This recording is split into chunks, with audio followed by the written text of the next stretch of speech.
अगर 1 घंटा मस्जिद में जाकर के बैठ गया, कितनी सांसें लेगा, कितनी सांसें। अल्लामा ज़मख़शरी लिखते हैं हर हर सांस पे अल्लाह ताला उसे 400 नेकियां अता फरमाएगा।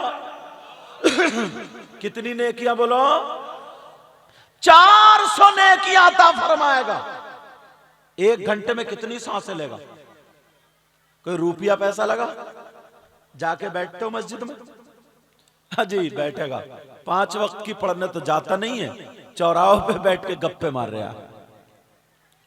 नौजवान जुमे जुमे 8 दिन आते हैं और जलसे में आके कहते हैं नबी का दामन नहीं छोड़ेंगे, गौस का दामन नहीं छोड़ेंगे, इनका दामन नहीं छोड़ेंगे, उनका दामन, और ईशा की नमाज पढ़ी नहीं है। कितने भोले। वल तकुम मिनकुम उम्मतुन यदऊना इलल खैर व यअमुरूना बिल मारूफ व यनहौना अनिल मुनकर व उलाइका हुमुल मुफ्लिहून।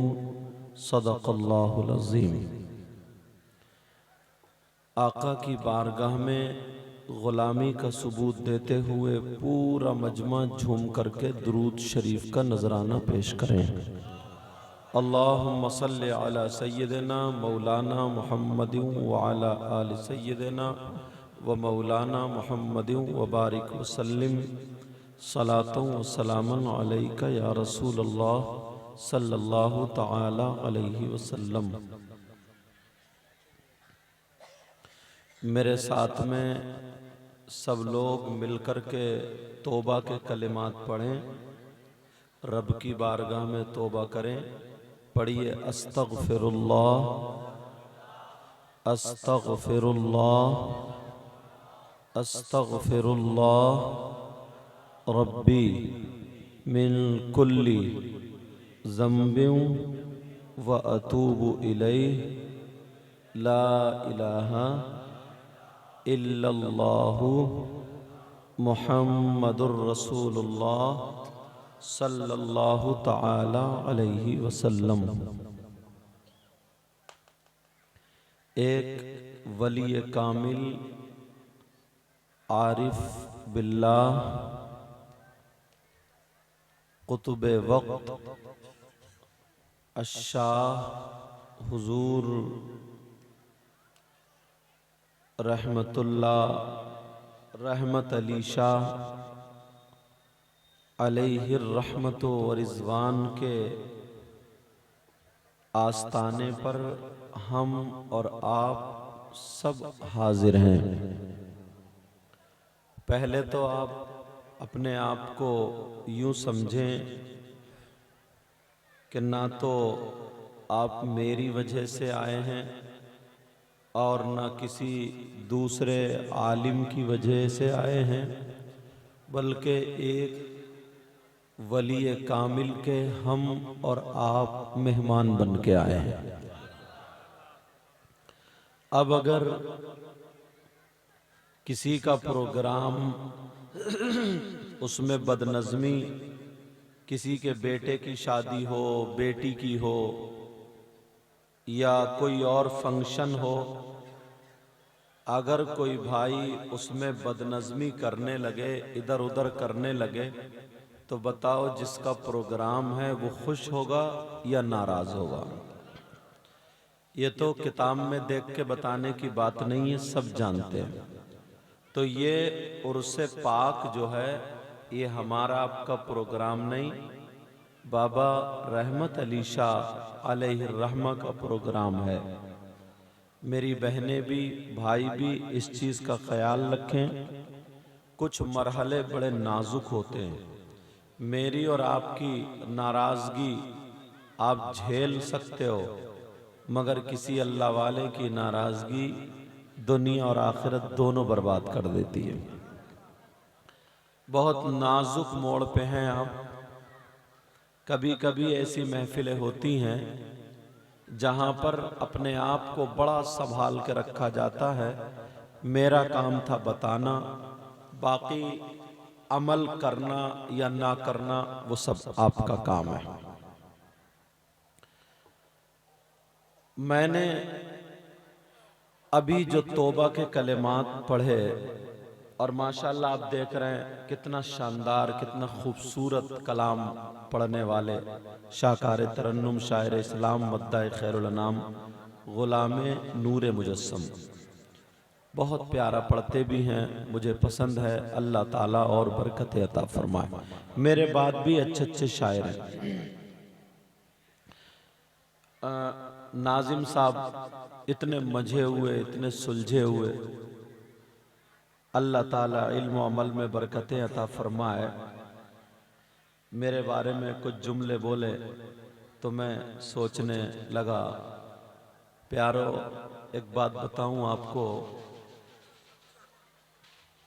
हाँ, आपने मुझे कुर्सी पे बिठाया तो इसका मतलब ये नहीं है कि सबसे अच्छा मैं ही हूँ, ऐसा नहीं है। पता नहीं यार इन लोगों में या आप लोगों में कौन ऐसा हो जिसको लोग देख भी नहीं रहे हों, जिसकी तरफ नजरें नहीं जाती हों, मगर अल्लाह और रसूल की बारगाह में बड़ा मकबूल बंदा हो वो।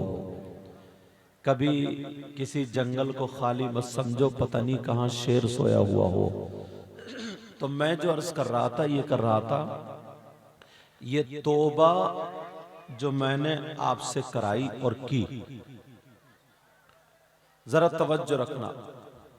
हदीस शरीफ अल्लाह के रसूल सल्लल्लाहु ताला अलैहि वसल्लम एक दिन में 100 मरतबा तौबा फरमाते थे। कितनी मरतबा बोलो? और दूसरी हदीस में यूं आता है आका 70 मरतबा तौबा फरमाया करते थे। कितनी मरतबा बोलो? यार तौबा कौन करता है? जो गलती करता है। माफी कौन मांगता है? जो गुनाहगार होता है। किसी के पांव लग जाए तो एकदम भैया माफ कर दो, या अब तो सॉरी बोल देते, सॉरी बोलते नहीं बोलते। जो गलती करता है वो तौबा करता है, यही है ना। मगर जरा देखो अल्लाह के रसूल सर से लेके पांव तक गुनाहों से पाक,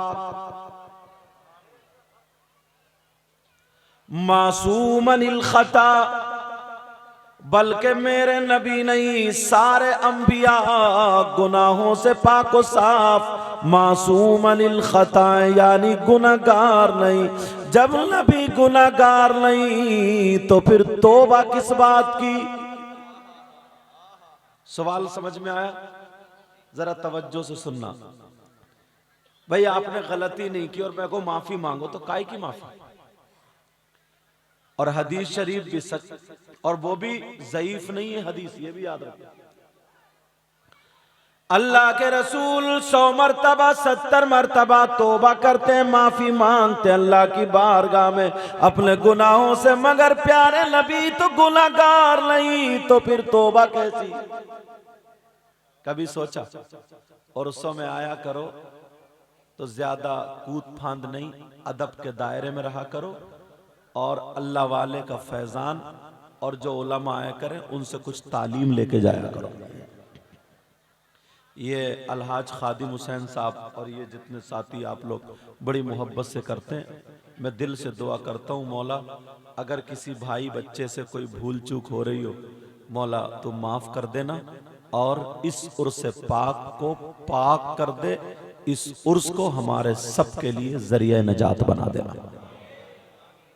बहनें ज्यादा बात नहीं करें, नबी गुनाहगार नहीं, लेकिन हदीस मौजूद है 100 मरतबा 70 मरतबा तौबा करते हैं। तो इसका मतलब क्या? बता दूं? सवाल करूंगा और जवाब दूंगा। अच्छा मेरी बात समझ में आ रही ना आप लोगों को? तवज्जो से सुनना। 100 मरतबा तौबा कर रहे हैं, 70 मरतबा तौबा कर रहे हैं प्यारे नबी, और आता है रात रात भर रोते रहते थे आका, इतनी इबादत करते थे ना पांवों में वर्म आ जाता था। आज तो यार थोड़ा सा, अभी बहुत अच्छा शेर नाजिम साहब ने बताया, थोड़ा सा मकाम मिल जाए अल्लाह इज्जत दे दे तो इतना मोटा तकिया लगा के ऐसे टांग फैला के बैठता है। एक जर्रे बराबर भी मकाम नहीं है उनके, तभी आलम। 100 मर्तबा तौबा करने का मतलब क्या होता है? सुनो प्यारे, सारी हदीसें पढ़ो, सारी हदीसें पढ़ लो। याद रखना, कुछ हदीसें नबी की जो होती हैं वो तालीम उम्मत के लिए होती है। सुभान अल्लाह, सुभान अच्छा, अल्लाह। तालीम उम्मत क्या है? उम्मत की तालीम के लिए, इल्म के लिए, ताकि इन्हें सबक मिल जाए। हदीस जो नबी ने जबान से कह दिया वो हदीस, जो हाथ से कर दिया वो हदीस, जो नबी के जमाने में सहाबा ने किया, नबी उससे राजी रहे, वो भी हदीस। मैंने बड़ी आसान तारीफ कर दी। मेरे नबी 100 मर्तबा जो तौबा करते हैं तो इसलिए नहीं कि गुनाहगार है, ये तालीम उम्मत के लिए है, हमारे तुम्हारे लिए, ताकि समझ में आ जाए जो आका सर से लेके पांव तक गुनाहों से पाक साफ है, गुनाहगार नहीं है। वो तो 100 मर्तबा तौबा कर रहे हैं और हम सर से लेके पांव तक गुनाहों में फंसे हुए हैं। हमें कितनी मर्तबा तौबा करनी चाहिए? करते हो तौबा? हर हर सांस पे तौबा किया करो, या अल्लाह मेरी तौबा, या अल्लाह मेरी तौबा। आदत बनाओ, आदत बनाओ। कोई थोड़ी सी तारीफ कर दे, मुस्कुरा के सर नीचे कर लेता, अच्छा मैं ऐसे ही हूं। आदत बनाओ, आदत। ये तालीम उम्मत के लिए हदीस है, तालीम उम्मत के लिए। कहां जा रहे हो? मस्जिद में अपनी बीवी को छोड़ के, बच्चों को छोड़ के, कारोबार को छोड़ के, बिस्तर को छोड़ के, इस पूरे मजमे में 2-4 को छोड़ के कोई है ऐसा जो रात को अल्लाह के घर में जाके कोई नहीं देख रहा, सिर्फ अल्लाह से बातें कर करके अपने गुनाहों से माफी मांग के रोने वाला? कोई है ऐसा? मिलता कि किसी कोने में बैठ के रोता हो? इन लोगों ने ये काम किया है, तब आज जमीन के ऊपर थे तब भी लोगों के काम आते थे, और जमीन के नीचे हैं तब भी ये लोग लोगों के काम आते हैं। इन्होंने ये काम किया। अल्लाह अल्लाह, जरा सुनो, मुझे एक हदीस याद आने लगी। एक इतना सस्ता ऑफर है हजरत, बड़ा प्यारा ऑफर है। लोग टिकट ढूंढते ना उम्रे शरीफ को जाने के लिए, और जाया करो। रमजान में जा रहे हैं हमारे शायर साहब, अल्लाह हम सबको वो दिन नसीब फरमाए। टिकट ढूंढते हैं, या हम लोग सफर करते हैं, ढूंढते कोई सस्ता मिल जाए। आप लोग भी मोबाइल में ऑफर वगैरह ढूंढते हो। आज मैं दीनी ऑफर देना चाह रहा हूं। न रुपया लगे ना पैसा लगे, मगर सवाब ढेरो, सवाब बहुत ज्यादा। बता दूं या नहीं? अल्लामा ज़मख़शरी फरमाते हैं, अगर कोई अल्लाह का बंदा मस्जिद में जाकर के खाली बैठ जाए, नमाज का टाइम नहीं है, नमाज भी नहीं पढ़ रहा, कुरान की तिलावत भी नहीं कर रहा, तस्बीह भी नहीं पढ़ रहा, सुभान अल्लाह, अल्हम्दुलिल्लाह, सुभान अल्लाह व बिहम्दिही, सुभान अल्लाहिल अज़ीम, ये कोई भी तस्बीह नहीं पढ़ रहा, खाली बैठा है। अगर 1 घंटा मस्जिद में जाकर के बैठ गया, कितनी सांसें लेगा, कितनी सांसें? अल्लामा ज़मख़शरी लिखते हैं, हर हर सांस पे अल्लाह ताला उसे 400 नेकियां अता फरमाएगा। कितनी नेकियां बोलो? 400 नेकियां अता फरमाएगा। 1 घंटे में कितनी सांसें लेगा? कोई रुपया पैसा लगा? जाके बैठते हो मस्जिद में? हाँ जी, बैठेगा। 5 वक्त की पढ़ने तो जाता नहीं है, चौराहों पे बैठ के गप्पे मार रहा। नौजवान जुमे 8 दिन आते हैं और जलसे में आके कहते हैं नबी का दामन नहीं छोड़ेंगे, गौस का दामन नहीं छोड़ेंगे, इनका दामन नहीं छोड़ेंगे, उनका दामन, और ईशा की नमाज पढ़ी नहीं है। कितने भोले इंसान है, कितने। कभी किसी वली ने जो होश और हवास में, उसने कभी नमाज छोड़ी? बोलो, एक भी वली तुम मुझे दिखा दो जो होश और हवास में, अगर मजजूब नहीं है तो, होश और हवास में है, उसने नमाज छोड़ी हो, मैं उसके लिए फतवा दे दूंगा, कोई भी दे देगा। अगर नमाजें छोड़ता है, नमाजों से दूर है, तो वो वली हो ही नहीं सकता। मैं अपने घर से नहीं दूंगा, तुम्हारे आका के दर से दूंगा। जरा सोचने की बात है, गौर करने की बात है। अगर खाली टाइम मिल जाए तो मस्जिद में जाकर के बैठो। अल्लामा ज़मख़शरी फरमाते हर सांस पे उसे 400 नेकियां मिलती हैं। कितनी बोलो? 400 नेकी। अल्लाह, कुछ लोग नमाज पढ़ते हैं, उनको भी थोड़ा लो। मस्जिद में जाते हैं। मेरे आका एक दिन ना हजरत बयान करते करते रो दिए यार, आंखों में आंसू आ गए। आका हदीस बयान कर रहे थे, आका बयान कर रहे थे, वो सब हदीस हो गया, तो आंखों में आंसू आ गए। यार आंखों में आंसू आना आसान नहीं है। सहाबा ने सोचा लग रहा नबी को कोई तकलीफ है, नबी को कोई परेशानी है। सहाबा ने अर्ज किया आका, आका हम किसी काम में आ सकते, तबीयत नासाज है, क्या बात है आका? मेरे नबी ने फरमाया मैं तो ठीक हूं, मगर मुझे उम्मत का ख्याल रुला रहा। उम्मत का ख्याल क्या? अब सुनो वो बात जो नबी ने फरमाया। रोते जा रहे और कहते जा रहे, ये बात 40% लोगों के अंदर आ गई है।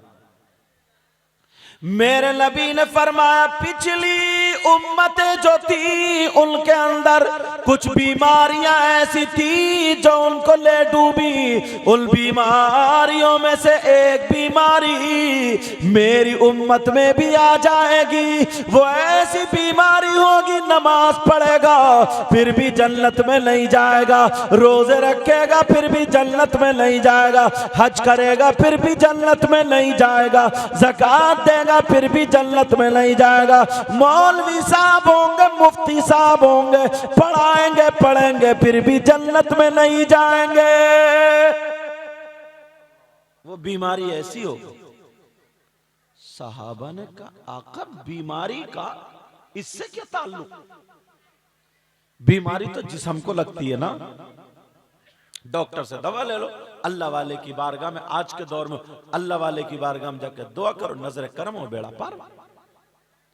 नबी ने फरमाया वो बीमारी ऐसी होगी अगर मौलवी को लग जाए खत्म।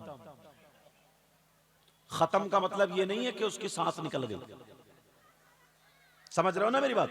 अगर मुफ्ती को लग जाए तो वो कितने ही फतवे लिखे, पीर को लग जाए कितने मुरीद करे, सब बेकार, उसको ले डूबेगी, जन्नत में जाने से रोक देगी। सहाबा ने अर्ज किया आका, और कहा यह बीमारी मेरी उम्मत में आएगी, अगर इजाजत हो तो उस बीमारी को खोलूं। तुम लोग हदीस पढ़ते तो कम हो गए, लेकिन सुन तो लो। मेरी आपसे एक रिक्वेस्ट है, जो लोग लड़के बच्चे मोबाइल चलाते हैं, तुम 24 घंटे चलाते हो, आधा एक आध घंटा ना दीनियात भी देखा करो। मोबाइल में आधा घंटा एक घंटा हदीसें, कुरान की तफसीर, अच्छी अच्छी बातें सुना करो। आज दिल नहीं लग रहा ना, तो सुनते सुनते सुनते सुनते सुनते सुनते जब आदत बना लोगे ना, तो वैसे ही तुम्हारा दिल लगने लगेगा। बोलो है कि नहीं? ये आपसे मेरी दरख्वास्त है, क्योंकि यही हमारा जेवर है, यही हमारा हथियार है। बगैर इल्म के आज तक ना कोई कामयाब हुआ है और ना होगा। सबसे बड़ा हथियार इल्म, मानो या मत मानो।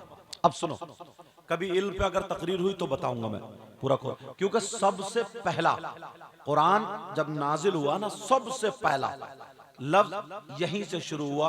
पढ़िए इकरा, इकरा बिस्मि रब्बिकल लज़ी खलक। तो इकरा का मतलब ही ये पढ़िए, फेले अम्र का सीगा, जानते हो। चलो इल्म को भी रोक रहा हूं मैं, जो बताना चाह रहा हूं सुनो। ऐसी बीमारी अगर नमाजी को लग जाए तो उसकी नमाजें खत्म, अब नमाजें काम की नहीं रही। किसी को भी लग जाए उसका तकवा काम का नहीं, यहां तक के ईमान खतरे में पड़ जाता है। अब है क्या यार, हदीसें उतारा करो, अवाम में लाया करो। सुन रहे हो ना मेरी बात प्यारो? अल्लाह के रसूल फरमाते क़ाल क़ाल रसूलुल्लाह सल्लल्लाहु तआला अलैहि वसल्लम ला यज्तमिउ फी जौफिल अब्दी अल ईमान वल हसद। और मेरी बात भी गलत हो सकती है, तुम्हारी भी गलत हो सकती है, मगर बोलो नबी की बात गलत हो सकती क्या? और साथ में मैं इबारत भी इसलिए पढ़ रहा हूं हजरत, ताकि बात पक्की होती जाए। ये लोग बंबई से आके कहां से आके ये जलसा करते हैं, उर्स करते हैं इसीलिए, और मैं भी हंसी मजाक ठट्टे करके चला जाऊं, कोई फायदा नहीं होगा। ना अल्लाह राजी ना रसूलुल्लाह राजी, सिवाय तुम्हारे और तुम्हारे अब्बा के, और कोई राजी नहीं। माफ करना, मैं थोड़ा क्लियर बोल देता हूं। नबी फरमाते ला यज्तमिउ फी जौफिल अब्दी अल ईमान वल हुसूद। एक रिवायत में हुसूद भी माना वही। नबी फरमाते बंदे के दिल में दो चीजें इकट्ठी जमा नहीं हो सकती। एक मुंह में अगर रसगुल्ला है तो पान नहीं रहेगा, गुटखा नहीं रहेगा, गुटखा है तो रसगुल्ला नहीं। मतलब एक मुंह में दो चीजें खट्टी और मीठी जमा नहीं हो सकती। तो नबी यही फरमाते ला यज्तमिउ फी जौफिल अब्दी, बंदे के दिल में दो चीजें जमा नहीं हो सकती। वो दो चीजें क्या? अल ईमान वल हसद, एक ईमान और दूसरा हसद। अब ये हसद बीमारी है जो ईमान को ले डूबेगी। अगर मौलवियों के पास हसद आ जाए तो वो खत्म, पीरों के पास हसद आ जाए खत्म, नमाजियों के पास आ जाए खत्म। नबी फरमाते हैं अल हसदु याकुलुल हसनात कमा